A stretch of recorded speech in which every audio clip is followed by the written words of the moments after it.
नमस्कार दोस्तों, बस आपसे मेरी इतनी गुजारिश है कि अगर आप इस कहानी को पूरा सुनोगे तो आपको सच में बहुत मज़ा आने वाला है। साथ ही अगर आप चैनल पर नए आए हैं तो अभी सब्सक्राइब कर लीजिए, ऐसा करने से आपकी और हमारी नज़दीकियां बढ़ जाएगी। धन्यवाद।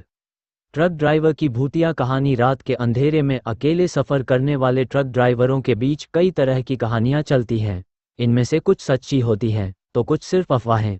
लेकिन जो कहानी मैं आपको बताने जा रहा हूँ वो किसी अफवाह से कम नहीं है, पर जिसने इसे सुना उसने इसे कभी झूठ नहीं कहा। कहानी की शुरुआत होती है रमेश नाम के एक ट्रक ड्राइवर से। रमेश एक अनुभवी और निर्भीक ट्रक ड्राइवर था जो दिन रात ट्रक चलाकर लंबी दूरी के सफ़र करता था।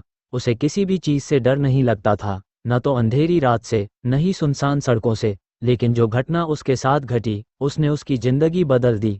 एक दिन रमेश को एक बड़ी डिलीवरी के लिए एक सुनसान पहाड़ी इलाके से गुजरना था। ये जगह काली घाटी के नाम से जानी जाती थी। ये घाटी अपने भूतिया किस्सों के लिए मशहूर थी, लेकिन रमेश को इन बातों में कोई विश्वास नहीं था। उसने ट्रक में सामान लादा और निकल पड़ा। रात का समय था और आकाश में चांद बादलों में छिपा हुआ था। चारों ओर घना अंधेरा और सन्नाटा था। सिर्फ ट्रक की हेडलाइट्स और इंजन की आवाज़ सुनाई दे रही थी। रमेश का मन पूरी तरह सफ़र पर केंद्रित था, लेकिन जैसे जैसे वह काली घाटी के करीब पहुंचा उसे एक अजीब सा एहसास होने लगा। ऐसा लग रहा था जैसे कोई उसे देख रहा हो। घाटी में घुसते ही सड़क एकदम सुनसान हो गई। चारों ओर घने जंगल थे और रास्ता बिल्कुल सनकरा।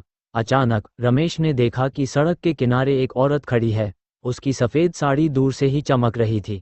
इतनी रात को और इतनी सुनसान जगह पर एक औरत का होना रमेश को अजीब लगा, लेकिन उसने सोचा कि शायद कोई मुसाफिर हो और उसने ट्रक रोका। रमेश ने खिड़की से बाहर झांक कर पूछा, क्या बात है बहन जी, आप इतनी रात को यहाँ क्या कर रही हैं?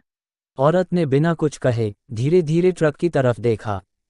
उसकी आंखें गहरी और ठंडी थीं, जैसे उनमें कोई भावना ही न हो। रमेश को थोड़ी घबराहट महसूस हुई, लेकिन फिर भी उसने औरत को बैठने का इशारा किया। आइए, मैं आपको आगे तक छोड़ देता हूँ। वो औरत ट्रक में चुपचाप बैठ गई। रमेश ने ट्रक फिर से चलाया, लेकिन अब उसे एक अजीब सी बेचैनी महसूस होने लगी। ट्रक के अंदर एक ठंडक फैल गई थी, जैसे किसी ने बर्फ का टुकड़ा रख दिया हो। औरत कुछ नहीं बोल रही थी, बस सामने देख रही थी। रमेश ने बात करने की कोशिश की, आप कहाँ जाना चाहती हैं? औरत ने कोई जवाब नहीं दिया। उसका चेहरा अब भी निर्विकार था। रमेश ने सोचा कि शायद वह डर या सदमे में हो।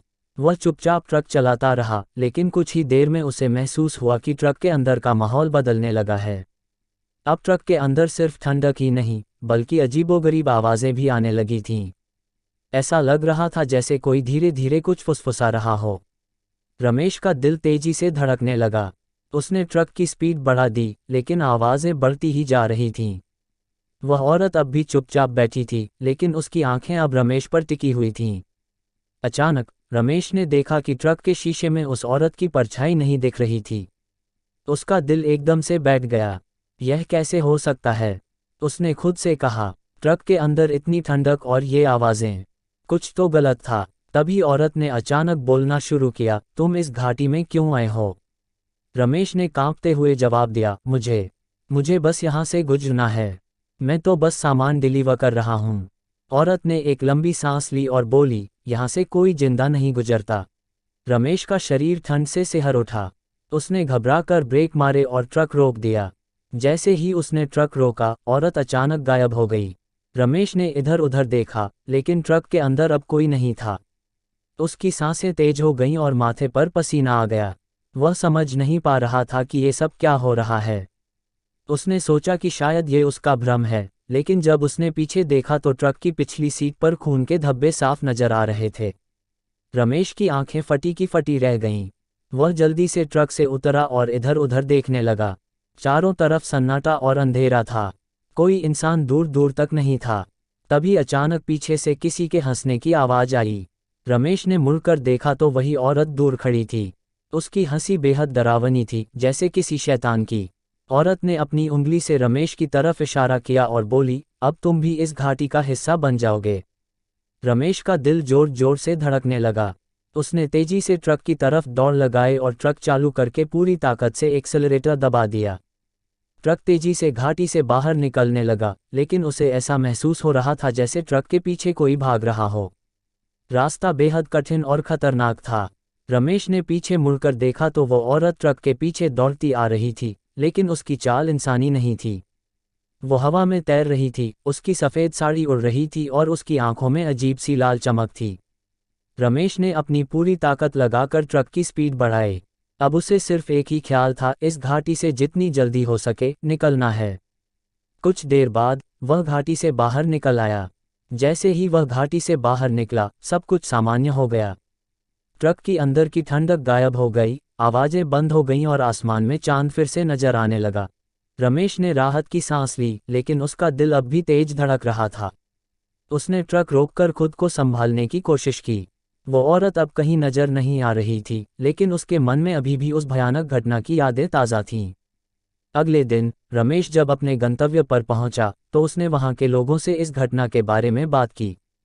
वहां के बुजुर्गों ने बताया कि काली घाटी में कई साल पहले एक औरत की रहस्यमय तरीके से मौत हो गई थी। उसके बाद से वहां से गुजरने वाले कई लोगों ने उसकी आत्मा को देखा है, लेकिन बहुत कम लोग जिंदा लौट पाते हैं। रमेश की इस कहानी के बाद वो कभी फिर से उस घाटी के रास्ते से नहीं गुजरा। उसने अपने अनुभव से सीखा कि कभी कभी जिन बातों को हम अफवाह मानते हैं, वो सच्चाई से ज़्यादा खौफनाक हो सकती हैं।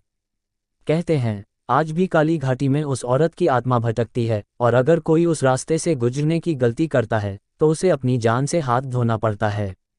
रमेश की इस कहानी ने उसे हमेशा के लिए बदल दिया, और उसने कभी अकेले रात में सफ़र करने का साहस नहीं किया।